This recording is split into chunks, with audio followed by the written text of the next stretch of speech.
오늘 말씀은 에서와 야곱이 마주하게 됩니다.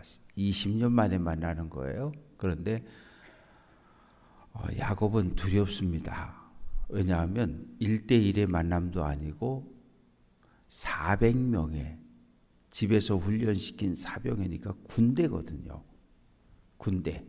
우리 표현으로 하면 일개대대를 이끌고 지금 에서가 눈앞에 서 있는 거예요. 뭐 하겠다고?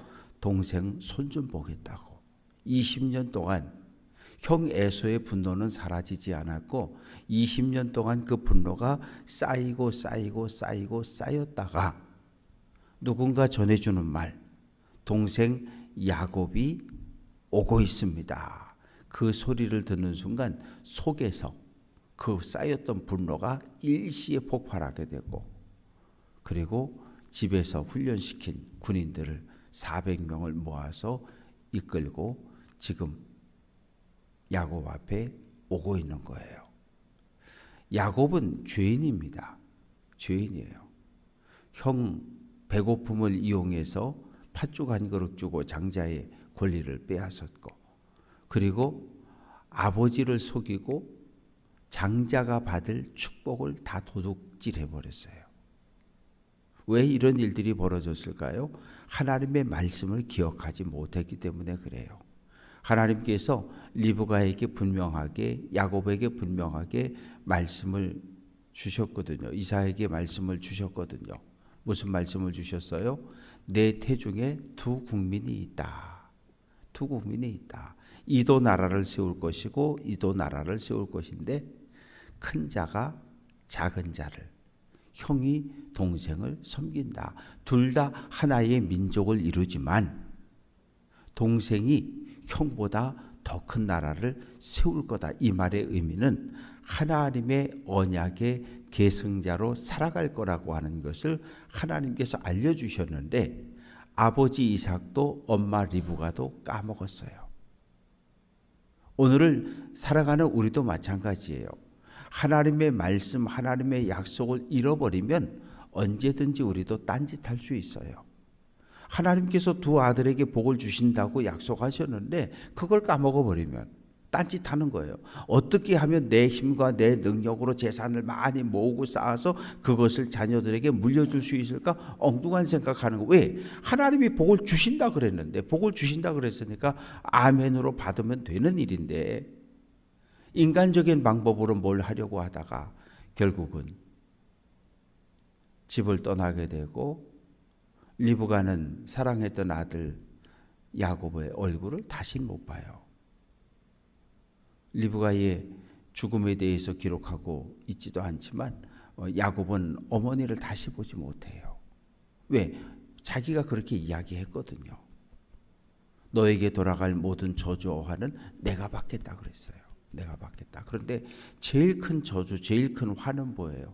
사랑하는 아들의 얼굴을 다시 보지 못하는 거잖아요. 죽기 전에 한 번만이라도 야곱의 얼굴을 봤더라면 좋았을 텐데 리브가는 보지 못했어요.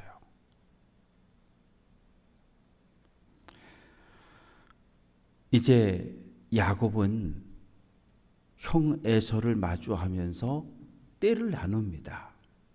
제일 먼저 두 여종, 비라와 실바 그 자녀들, 그리고 레아와 그 자녀들, 그리고 가장 사랑했던 라헬과 요셉, 이렇게 때를 나누는 거예요.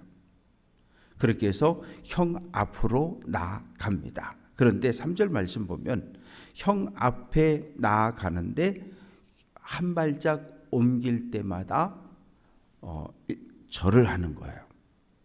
형을 향해서. 7번 절하는 거는 신하가 왕에게 하는 인사법이거든요. 지금 야곱에게 다른 방법이 없어요. 왜? 형이 자비를, 은혜를 나에게 베풀지 않으면 나는 죽어요. 나만 죽는 게 아니라 여기 있는 모든 가족의 떼죽음을 당하는 거예요. 그런 상황 앞에서 어떻게든 형의 마음을 조금이라도 풀어볼 생각을 가지고 형 앞에 나아가며 한 발짝 나가 절하고, 한 발짝 나가 절하고, 한 발짝 나가 절하고. 그런데 놀라운 일이 벌어집니다. 줍니다. 4절 말씀 보면 에서가 달려와 그를 맞이하여 안고 목을 어긋 맞추고 그와 입 맞추고 서로 울었다. 어떻게 이런 일이 벌어질 수 있었을까? 첫째는 하나님의 역사입니다. 하나님께서 이미 에서에게 경고하셨어요. 그리고 두 번째는 20년 만에 만나는데 야곱이 옷 제대로 탁 갖춰 입고 폼 잡고 이러고 나타났으면 그 분노를 쏟아냈을 거예요. 화를 냈을 거예요. 며칠 전에도 형한테 좀 꾸지람 들었다고 형하고 부모를 죽이잖아요. 이 분노라고 하는 것. 아니 형이 동생을 야단칠 수도 있잖아요. 욕을 할 수도 있잖아요. 아니 어떻게 그렇다고 형 죽이고 부모까지 살해야 합니까? 상식적으로 말이 안 되는 일인데 이 분노라고 하는 건 아무도 몰라요. 이 우리 마음속에 움츠리고 있는 이 분노, 숨어 있는 이 분노를 제대로 해소하지 못하면 이 분노는 반드시 자기 자신을 죽이거나 아니면 타인을 향해서 폭발하게 돼 있어요. 그런데 20년 만에 동생 야곱을 만나는데 장애인이 돼서 나타난 거예요. 장애인이. 32장 31절 말씀 보면 허벅다리로 말미암아 절었다. 하나님의 사자 천사가 밤새도록 싸우다가 안 되겠으니까 허벅다리를 쳐가지고 여기가 장애를 입었거든요. 그래서 형 앞에 20년 만에 서는데 장애인이 돼서 다리를 절며 나오는데 한 걸음 옮길 때마다 엎드려 절하며 나오는 그 모습을 보는데 갑자기 불쌍해진 거예요.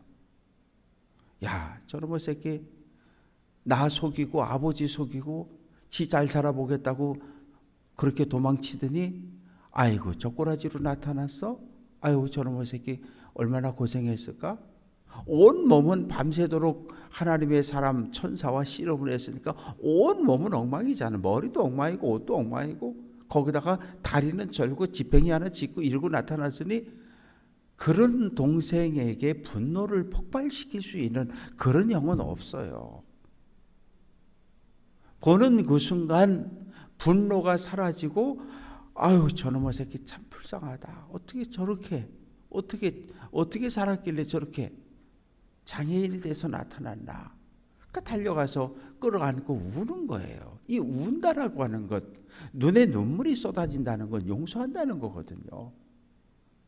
쌍둥이잖아요. 쌍둥이. 한아버지 한어머니를 통해 이 땅에 온 쌍둥이. 형제잖아요. 그래서 입 맞추고 목을 어긋 맞추고 그리고 끌어안고 엉엉 웁니다. 에서가 이제 물어요. 도대체 이 사람들이 다 누구냐? 왜? 71살 돼서 가나안을 떠날 때 혼자 도망쳤잖아요. 그런데 갑자기 어마어마한 대식구를 거느리고 내려오니까 이 사람들 다 누구야? 예, 형님, 하나님이 저에게 주신 은혜로 주신 가족들입니다. 그러면서 이제 인사를 시키는데 1번 여종과 자식들, 2번 레아와 자녀들, 3번 라헬과 요셉과 함께 형에게 인사를 합니다. 인사를 쫙 시키는 거죠. 누구예요? 시아주번이잖아요. 그리고 큰아버지니까 아이들에게 인사를 시키고 또 묻습니다. 동생아, 오면서 보니까 뭐 양떼도 오고 소떼도 오고 이거 다 뭐니? 그랬더니 형님, 제가 형님에게 은혜를 입으려고 형님께 드리는 선물입니다. 선물. 더 정확하게 표현해 보면 속죄의 예물인 거예요. 왜? 20년 전 형의 마음을 아프게 하고 형의 마음에 큰 상처를 낸 그 사건들에 대한 속죄하는 마음으로 형에게 드리는 예물이라는 거예요. 그러니까 이걸 어쨌든 형이 받아줘야 되는 거예요. 형이 안 받는다는 얘기는 아직도 마음에 앙금이 남아 있다는 이야기니까. 그런데 에서가 이야기합니다. 동생아, 나도 웬만큼 살아. 이건 네 거니까 그냥 네 거 해. 아이고 형님 아닙니다. 이거 꼭 받아주셔야 됩니다. 강권에서 형 에서에게 또 맡기는 거예요. 그러자 에서가 그래, 그렇게 하는 게 내 마음이 편할 것 같으면 내가 이거 선물로 알고 내가 받을게. 용서 받았죠. 형이 속죄의 예물로 드리는 선물도 다 받아줍니다. 야곱의 긴장감이 풀려버리는 거예요. 그런데 그때 에서가 이야기합니다. 가자. 내가 너와 함께 가마. 앞장설 테니까 따라와. 야곱이 안 된다 그래요. 형님, 안 돼요. 여기 보시다시피 내 자녀들이 지금 아직 어리지 않습니까? 이때 르우벤의 나이는 최대 13살 정도.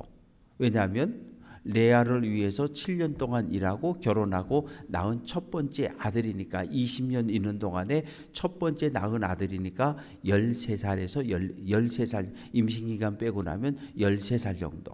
그리고 막내 요셉은 한 5살에서 6살 정도. 그리고 12번째 아들 베냐민은 지금 라헬의 태중에 있잖아요. 그러니 그 어린 애기들 12, 또 딸 디나도 있고 이 지금 애기들 너무 힘들어서 형님 군대와는 도저히 같이 갈 수 없어요. 왜? 에서의 사병들은 하루에 말을 타고 들고 뛰고 달리면 30km, 40km를 달려갈 수 있는데 이 아이들을 데리고 그렇게 못 따라간다는 거죠. 소떼도 있고 양떼도 있는데 새끼들도 있다는 거예요. 그래서 형님하고는 도저히 동행할 수 없으니 먼저 가라는 거예요. 그러면 내가 천천히 형님이 살고 있는 세일로 뒤따라 가겠습니다.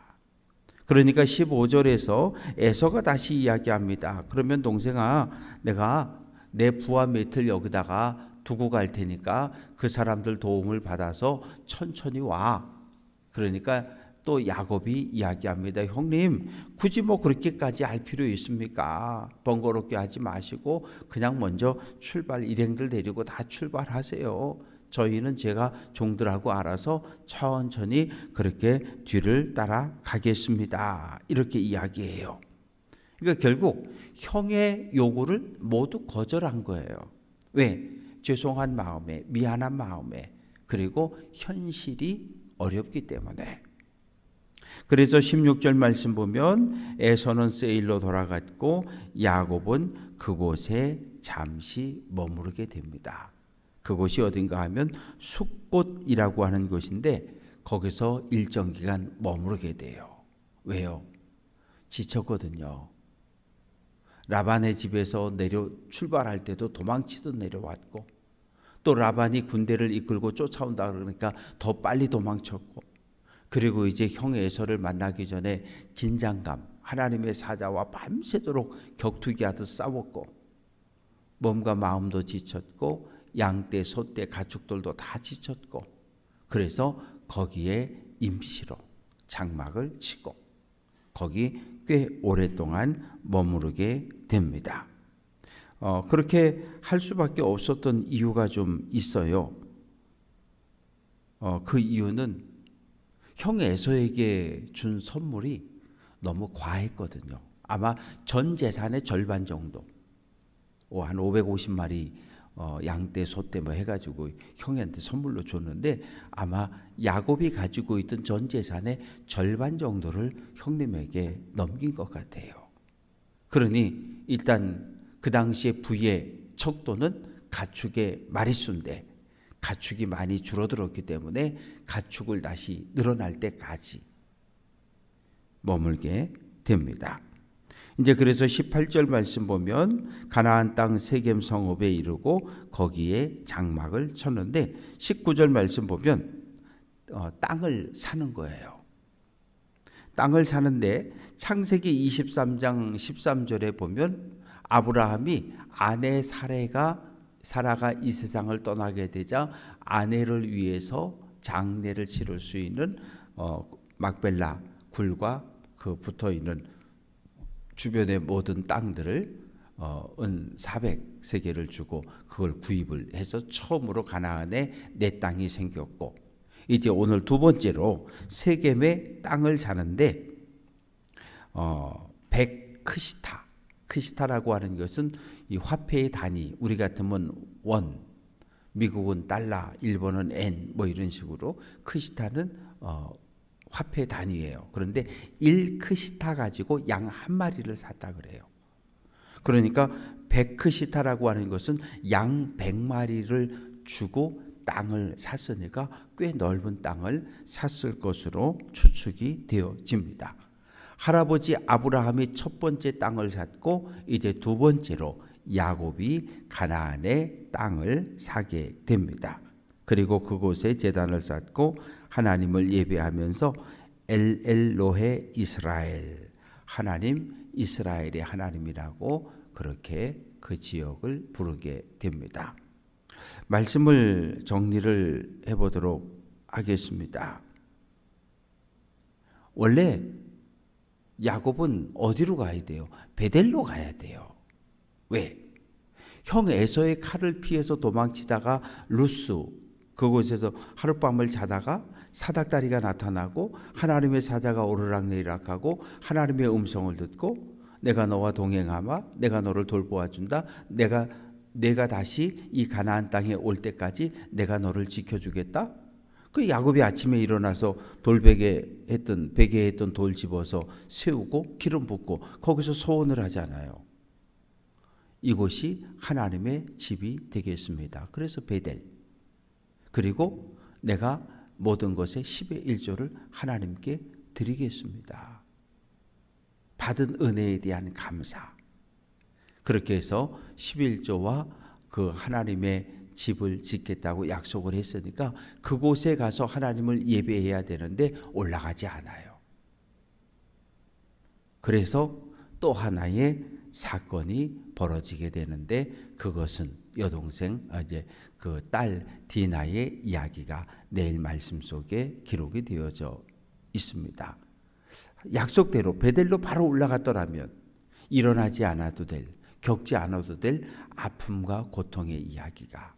그래서 우리가 하나님의 말씀 약속대로 살지 않을 때도 우리에게 어려움과 고통이 다가올 수 있음을 우리가 기억하고, 오늘 한 날도 하나님의 말씀, 하나님의 약속을 꼭 붙잡고 믿음의 길을 잘 달려갈 수 있는 귀한 성도들 될 수 있기를 주님의 이름으로 축원합니다.